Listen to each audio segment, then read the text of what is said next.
നമസ്കാരം. 2 ദിവസങ്ങൾക്ക് മുന്നേ തിരുവനന്തപുരം നഗരത്തിൽ ഒരു 42 വയസ്സുകാരൻ ക്ലീനിംഗ് തൊഴിലാളിയാണ്.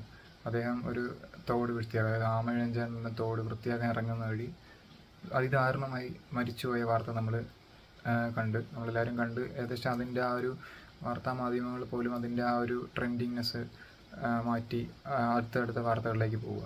ശരിക്കും ഇത് വളരെ സീരിയസ് ആയ ഒരു കാര്യമല്ലേ എന്ന് നമ്മൾ ആലോചിക്കുന്നത് ഒറ്റൊരു കാര്യം ആലോചിച്ചാൽ മതി. ആ ഒരു മനുഷ്യൻ നേരിട്ട ആ ഒരു 48 അല്ലെങ്കിൽ 52 മണിക്കൂർ ഒന്ന് ആലോചിച്ച് നോക്കുക.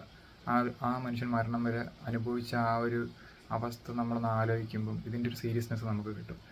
ഞാൻ അത് ആലോചിച്ചിട്ടാണ് ഞാൻ ഈ ഒരു വീഡിയോ ചെയ്തത്. ഇത് ഒരുപക്ഷെ എല്ലാവരും പറയാൻ ആഗ്രഹിക്കുന്ന ഒരു കാര്യങ്ങളൊക്കെ തന്നെ ആയിരിക്കും ഞാൻ പറയുന്നത്. എൻ്റെതായ ഒരു രീതിയിലാണ് ഞാൻ പറയാൻ ആഗ്രഹിക്കുന്നത്. കാരണം ഇതിപ്പം ഒരു ഏറിയ 2-3 ദിവസവും കൂടെ കഴിയുമ്പോൾ നമ്മൾ ഈ ഒരു കാര്യം മറന്നു പോകും. അടുത്ത കാര്യങ്ങൾ വരും. ഇതൊന്നും ഒരു സീരിയസ് കാര്യം ആകാതെ പോകും. ഇതിനെതിരെ യാതൊരുവിധ സമരങ്ങളോ ഒരു കാര്യങ്ങളുണ്ട്, അതിലൊരു നടപടിയും എടുക്കുമെന്നും എനിക്കിതുവരെ തോന്നുന്നില്ല. കാരണം മരിച്ചത് ഒരു സാധാരണക്കാരനാണ്. തിരുവനന്തപുരത്തെ ഒരു ഗ്രാമത്തിൽ, മാരായിമുട്ടം എന്ന് പറഞ്ഞ ഒരു ഉൾഗ്രാമത്തിൽ ഒരു സാധാരണക്കാരനാണ് മരിച്ചത്. അദ്ദേഹത്തിൻ്റെ അമ്മ മാത്രമേ ഉള്ളൂ. ആരും ചോദിക്കാൻ പറ്റില്ല എന്നുള്ള ധൈര്യം നമ്മളിവിടുത്തെ സർക്കാർ സംവിധാനത്തിനാണെങ്കിലും നമ്മൾ ഓരോരുത്തരും ഒക്കെ തന്നെ ഇതിൽ ഒരു പങ്കാളിയാണ്. ഇതിലൊരു കുറ്റവാളി എന്ന് തന്നെ പറയാം. ഇതൊരു മരണമായിരുന്നില്ല, ഒരു കൊലപാതകമായിരുന്നു. സർക്കാർ സ്പോൺസേർഡ് കൊലപാതകം തന്നെ പറയുന്നതിൽ ഒരു തെറ്റുണ്ടെന്ന് എനിക്ക് തോന്നുന്നില്ല. അതിനൊപ്പം തന്നെ ഞാൻ ഉൾപ്പെടുന്ന സമൂഹവും ഇതിനൊരു പങ്കാളിയാണ്. കാരണം എങ്ങനെ ഈ ഒരു തോട് ഇത്ര വൃത്തിഹീനമായെന്ന് നമുക്ക് നോക്കാം. നമ്മൾ നോക്കേണ്ട ആവശ്യമൊന്നുമില്ല. ഞാൻ പറഞ്ഞപ്പോൾ അങ്ങനെ പറഞ്ഞു പോയി. അതായത് നമ്മൾ ഓരോരുത്തരും ചെയ്യുന്ന കാര്യത്തിൻ്റെ ഫലമല്ലേ ഇത്രയും ഒരു വൃത്തിഹീനമായ ഒരു സാഹചര്യത്തിൽ ഒന്ന് രക്ഷപ്പെടുത്താൻ പോലും നമുക്കായില്ല. നമ്മളെ കേരള ഫയർഫോഴ്സ് ഏറെ അഭിനന്ദനീയമായും ഏറെ കയ്യടികൾ നേരിടേണ്ടി വരുന്ന സേവനമാണ് ചെയ്തതെന്നൊക്കെ മാധ്യമങ്ങൾ ഇവിടെ കൊട്ടിഘോഷിക്കുന്നു. വലിയ ഹൈപ്പ് ന്യൂസൊക്കെ കൊടുക്കുന്നുണ്ട്. ശരിയാണ്, അവർ ചെയ്തതിനെ താഴ്ത്തിക്കെട്ടി പറയുമൊന്നുമില്ല. പക്ഷെ ആ ഒരു രക്ഷാപ്രവർത്തനം പോലും ഇരുട്ടിത്തപ്പുകയല്ലേ എന്നാണ് നമ്മൾ ഇന്നലെ അതായത് തിങ്കളാഴ്ച രാവിലെ എന്ന് നമുക്ക് വാർത്തയിൽ നിന്ന് മനസ്സിലാകുന്നത്. അദ്ദേഹം ഏകദേശം 100 മീറ്റർ ചുറ്റളവിലാണ് ഇവർ തിരഞ്ഞുകൊണ്ടിരുന്നത്, ബ്ലോക്ക് ചെയ്ത്. എന്നാൽ 900 മീറ്ററിൽക്കപ്പുറം ഏകദേശം 1 കിലോമീറ്റർ അപ്പുറമാണ് അദ്ദേഹത്തിന് ബോഡി കിട്ടിയത്. അപ്പം ഇരുട്ടിലത്തപ്പോൾ തന്നെ ആയിരുന്നെന്ന് ആലോചിച്ച് കഴിഞ്ഞാൽ അത് തന്നെയായിരുന്നു സത്യം എന്നാണ് എനിക്ക് തോന്നിയത്. കാരണം നമുക്ക് ഒരു മനുഷ്യജീവനെ രക്ഷപ്പെടുത്താനായിട്ടുള്ള ഇത്രയും തിരുവനന്തപുരം നഗര ക്യാപിറ്റലിൽ ഒരു കാര്യം നമുക്ക് ചെയ്യാൻ സാധിച്ചില്ലെന്ന് പറഞ്ഞാൽ കേരളം നമ്പർ 1 ആണെന്നാണ് പറയുന്നത്. ഏത് രീതിയിലാണെന്ന് എനിക്ക് മനസ്സിലാകുന്നില്ല. ഒരുപക്ഷെ വിവരക്കേടിൻ്റെ രീതിയിലായിരിക്കണം. കാരണം ഇന്നും 2024 ഒരു തോട് വൃത്തിയാക്കണോ, ഒരു കാണ വൃത്തിയാക്കണോ, ഒരു മെക്കനൈസ്ഡ് സേവനങ്ങളില്ലാതെ മനുഷ്യൻ ഇറങ്ങണമെന്ന് പറയുന്നത് എന്തൊരു അവസ്ഥയാണ് ആലോചിക്കുന്നത്. ആ മനുഷ്യന് 48 മണിക്കൂർ ഈ പറഞ്ഞ ഓരോ ഇതിന് കാരണക്കാരായ ഉദ്യോഗസ്ഥരാണെങ്കിലും രാഷ്ട്രീയത്തിലുള്ളവരാണെങ്കിലും ഇതിൻ്റെ ഭരണസ്ഥിരാ കേന്ദ്രത്തിലുള്ള എല്ലാവരും ആലോചിച്ച് നോക്കേണ്ടതാണ്. ഇതിനെതിരെ തീർച്ചയായിട്ടൊരു നടപടി എടുക്കേണ്ടത് തന്നെയാണ്. ഇതിന് ഈ വർക്ക് ഏറ്റെടുത്ത കോൺട്രാക്ടർ അടക്കം. കാരണം വെറും ഒരു 1500 രൂപയ്ക്ക് വേണ്ടിയാണ് ആ മനുഷ്യൻ്റെ ജീവിതം പൊരുതി കൊടുത്തത്. വെറുതെ ഇല്ല, നരകയാതന അനുഭവിച്ചാണ് ആ മനുഷ്യനെ കൊന്നെന്ന് തന്നെ പറയേണ്ടി വരും. ആ മനുഷ്യന് ചിലപ്പോൾ ഒരുപക്ഷെ ഇതിൻ്റെ റിസ്ക്കോ ഇതിൻ്റെ കാര്യങ്ങളോ അറിഞ്ഞുകൂടായിരിക്കും. അതുകൊണ്ടായിരിക്കും ഇങ്ങനെ ഒരു ജോലി ഏറ്റെടുത്ത് അദ്ദേഹം ചെയ്തത്.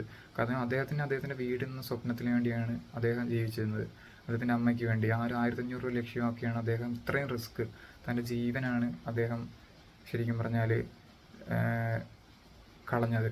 നമ്മളിവിടെ പട്ടാളക്കാർ, ടീച്ചർമാരെയൊക്കെ ആവശ്യമില്ലാത്ത ഇമ്പോർട്ടൻസും റെസ്പെക്റ്റും കിട്ടുന്നുണ്ടെന്ന് എനിക്ക് തോന്നിയിട്ടുണ്ട്. കാരണം പല രാജ്യങ്ങൾ തമ്മിലുള്ള യുദ്ധത്തിൻ്റെ പേരിൽ, ഈഗോയിസ്റ്റിക്കായ യുദ്ധങ്ങളുടെ പേരിൽ എല്ലാ വെപ്പൺസും കൂടെ മരിച്ചുപോയ അവർക്ക് നമ്മളിവിടെ ന്യൂസിലും എന്ത് കാര്യത്തിലും റെസ്പെക്റ്റ് കൊടുക്കുന്നത്. ഈ ഒരു മനുഷ്യൻ്റെ കാര്യം ഒന്നല്ല. നമ്മൾ ഓരോരുത്തരും ഇടുന്ന മാലിന്യം വൃത്തിയാക്കാൻ പോയതാണ്. അദ്ദേഹത്തിൻ്റെ വീട്ടിൽ നിന്ന് വന്ന മാലിന്യമല്ല. നമ്മൾ ഓരോരുത്തരുടെയും ശ്രദ്ധക്കുറവും നമ്മുടെ സൗകര്യത്തിന് വേണ്ടിയാണ് അദ്ദേഹം ഇങ്ങനൊരു കാര്യം ചെയ്തത്. അദ്ദേഹത്തിന് എന്ത് റെസ്പെക്റ്റാണ് നമ്മളിവിടെ കിട്ടുന്നത്. നമ്മളിവിടെ ഇതെല്ലാം മൂടി വെക്കേണ്ട കാര്യങ്ങളല്ല, ഇതെല്ലാം തുറന്നു പറയേണ്ടതാണ്. നമ്മളിവിടെ സെപ്റ്റിക് ടാങ്ക് ക്ലീൻ ചെയ്യുന്നവരെയും ഇതുപോലുള്ള ജോലികൾ ചെയ്യുന്നവരെ ഏത് രീതിയിലാണ് കണക്കാക്കുന്നത് ആലോചിക്കണം. വെറും 1500 രൂപയാണ് കൊടുക്കുന്നത്. എൻ്റെ ഒരു കാഴ്ചപ്പാടിൽ ഇതുപോലുള്ള ജോലി ചെയ്യുന്നവർക്ക് ലക്ഷങ്ങൾ ശമ്പളം കൊടുത്താൽ പോലും അവരോടുള്ള ആ ഒരു കടമ നമ്മൾ തീർക്കുന്നില്ലെന്ന് പറഞ്ഞാൽ. എൻ്റെ മറ്റൊരു അഭിപ്രായം എന്ന് പറഞ്ഞാൽ ഈ 2024 ഒരു മനുഷ്യൻ ഇറങ്ങി ഇതുപോലൊരു ക്ലീൻ ആക്കണം എന്ന് പറയുന്നത് എന്തുകൊണ്ടും അത് ഒഴിവാക്കേണ്ടതാണ്. ഇതിനെല്ലാം മെക്കനൈസ്ഡ് ആയിട്ടുള്ള കാര്യങ്ങൾ പല രാജ്യങ്ങളിലും ഉണ്ട്. നമ്മുടെ ഇവിടെ അങ്ങനെയുള്ള കാര്യങ്ങളൊന്നും അതിനുവേണ്ടി ഒരു ഫണ്ടും നമ്മുടെ സർക്കാരോ ഒരു കാര്യങ്ങളും വകയിരുത്തുന്നില്ല. അതിനെപ്പറ്റി ശ്രദ്ധിക്കുന്ന പോലുമില്ല. ഈ ഒരു ജീവന് ഒരു വിലയും കൊടുത്തില്ലെന്നാണ് എനിക്ക് ഈ ഒരു കാര്യത്തിൽ നിന്ന് മനസ്സിലാകുന്നത്.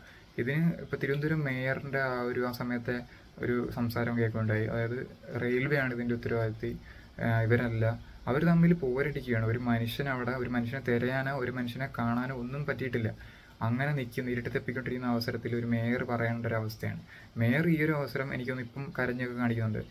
മേയർക്ക് വേറൊരു ഇൻസിഡൻറ്റിലുണ്ടായ ആ ക്ഷീണം നികത്തിയെടുക്കാനുള്ളൊരു അവസരമായിട്ടാണ് ഈ ഒരു കാര്യത്തെ കണ്ടെന്ന് എനിക്ക് തോന്നുന്നത്.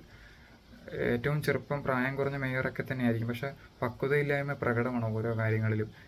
ഇതിന് ഉത്തരവാദിത്തം മേയർ മാത്രമായിരിക്കത്തില്ല, അതിൻ്റെ തിരുവനന്തപുരം MP അടക്കം എൻ്റെ ഒരു കാഴ്ചപ്പാടിൽ ഇതിനെപ്പറ്റി ശ്രദ്ധേയമായ ഒരു നിലപാടെടുക്കേണ്ടതാണ്. കാരണം തിരുവനന്തപുരം എന്ന് പറഞ്ഞാൽ കേരളത്തിൻ്റെ തലസ്ഥാനമാണ്. ഇതൊരു റെയർ കേസൊന്നുമല്ല. തിരുവനന്തപുരം തലസ്ഥാനത്തിന് നടുവിൽ റെയിൽവേ സ്റ്റേഷന് അടുത്ത് ഇങ്ങനെ ഒരു കാര്യം നടക്കുന്നെങ്കിൽ കേരളത്തിൻ്റെ പല ഭാഗങ്ങളും ഇന്ത്യയുടെ പല ഭാഗത്ത് ഇത് നടക്കുന്നുണ്ട്.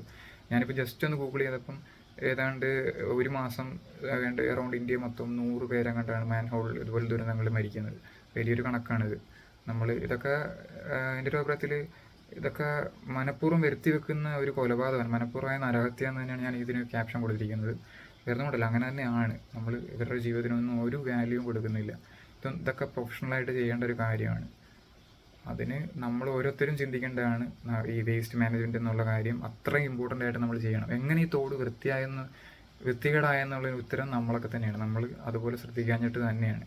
ഇതൊന്നും വർഷങ്ങളോളം ഫയർഫോഴ്സുകാർ പറയുന്നുണ്ടായി, വർഷങ്ങളോളം ക്ലീൻ ചെയ്യാതെ കിടന്ന മാലിന്യങ്ങളെല്ലാം ഒരു പാറ പോലെ കട്ടി പിടിച്ചിട്ട് അങ്ങോട്ടേക്ക് എത്താൻ പറ്റുന്നില്ല അവർക്ക്.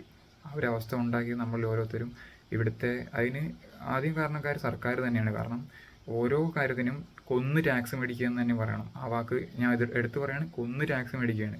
എന്നിട്ടും ഇതൊന്നും ചെയ്യാൻ സർക്കാരിന് പറ്റുന്നില്ലെങ്കിൽ ഒരു കാര്യം ഒരു ചെറിയൊരു എക്സാമ്പിൾ പറയാം. നമ്മുടെ ചരിത്രം എടുത്ത് നോക്കിക്കഴിഞ്ഞാൽ രാജഭരണത്തിൽ ഇത്രയൊന്നും ടാക്സ് ഇല്ലാത്ത സമയത്ത് പോലും മറ്റെന്തൊക്കെ പ്രശ്നങ്ങളുണ്ടെന്ന് രാജഭരണത്താണ്. തിരുവനന്തപുരം നഗരത്തിൽ പ്രത്യേകിച്ച് എടുത്ത് പറയുകയാണെങ്കിൽ അവിടെ എന്തെങ്കിലും ഉണ്ടായിട്ടുണ്ടെങ്കിൽ അത് രാജഭരണത്തിൻ്റെ കാലത്താണ്. അവിടുത്തെ റോഡുകളാണെങ്കിലും എന്ത് കാര്യമാണെങ്കിലും ഇത്രയും ഡെവലപ്ഡ് ആയിട്ടുള്ള ഒരു വീതിയുള്ള ഒരു റോഡുകൾ അവിടെ വരാൻ കാരണം രാജഭരണം ഉള്ളതുകൊണ്ടാണ്. അവർ പോലും ഈ ഒരു കാര്യങ്ങളെല്ലാം വളരെ നീറ്റായിട്ട്. ഇപ്പം എൻ്റെ സ്ഥലം ആലപ്പുഴയാണ്. ആലപ്പുഴയിൽ താഴ്ന്ന പ്രദേശമാണ്, പക്ഷേ എത്ര മഴ പെയ്യുന്ന പറഞ്ഞാൽ ആലപ്പുഴ നഗരത്തിൽ ഇതുവരെ വെള്ളം കയറിയിട്ടില്ല. നഗരത്തിൻ്റെ പല ഭാഗങ്ങളിലും കനാലുകൾ പോകുന്ന കാരണം ആ വെള്ളം എല്ലാം തന്നെ കടലിലേക്ക് പോകാനുള്ള എളുപ്പമാർഗ്ഗമുണ്ട്.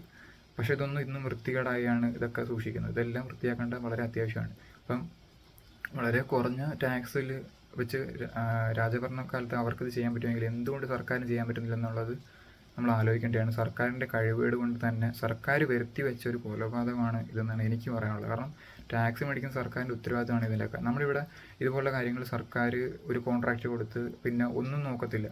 കാരണം കോൺട്രാക്റ്റ് എടുക്കുമ്പോൾ അവിടെ ഗവൺമെൻറ്റിൻ്റെ ഒരു ഓഫീസറോ അവിടെ ഉണ്ടാവണം.